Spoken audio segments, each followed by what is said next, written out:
Dr. Maggie advises pet owners to reconsider letting their dogs go off leash in the woods if they see bear droppings. A little dog took on a mama black bear in eastern Newfoundland and came out only a little worse for wear, a veterinarian says. Dr. Maggie, a small animal veterinarian currently working at the community vet hospital in Clarenville, treated a Boston Terrier this weekend for a laceration and sore muscles. "We got a call that someone's dog had been attacked by a bear, which sounded very dramatic when we got the call," she said in an interview.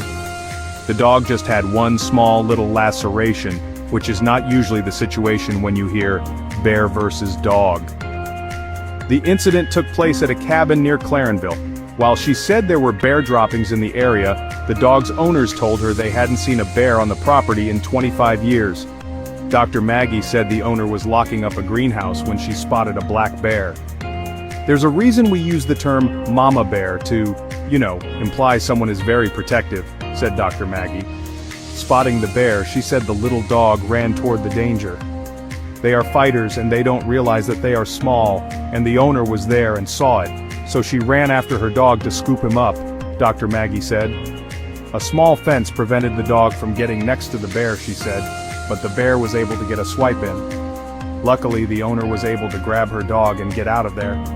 The next day the owner called the vet clinic where the dog was treated," she said, adding the owner had done a good job of keeping the wound clean. "We had them in and we started him on some pain medication and antibiotics, and I expect him to be just fine," she told CBC News. "He's very, very lucky because he's a very small dog."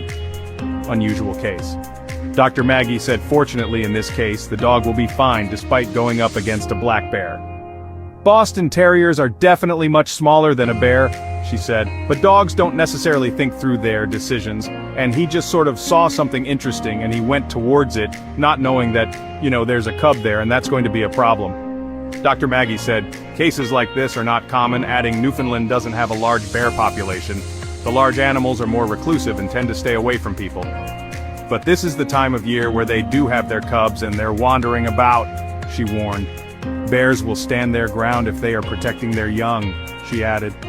This is the first time Dr. Maggie said she's treated a dog for a bear injury in her 15 years practicing in Newfoundland. Here on the island it's just not something that's happening very often.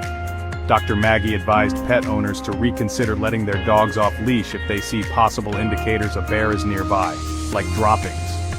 Things like birdseed on the property could also attract bears, who are looking for food at this time of year. CBC News asked the Department of Fisheries, Forestry and Agriculture for an interview. Spokesperson Linda Skinner pointed to an advisory the department had posted on how to avoid bears in the fall. Posted in late September, the advisory says black bear activity is higher this time of year as the animals look for food ahead of winter hibernation. Giving wild animals access to food creates a public safety hazard and may lead to the destruction of an animal. To avoid attracting bears to residential areas, campsites and work sites, ensure garbage is stored and disposed of properly, it said. It also added that people should keep barbecues clean and dispose of any fallen fruit on the ground. Where bears have been sighted, pet owners should keep their animals inside or under close supervision. This content has been brought to you by DogShell. Please follow us for more interesting pet stories and facts. DogShell is an American handmade vehicle backseat cover manufacturer. Please visit us at www.dogshell.com.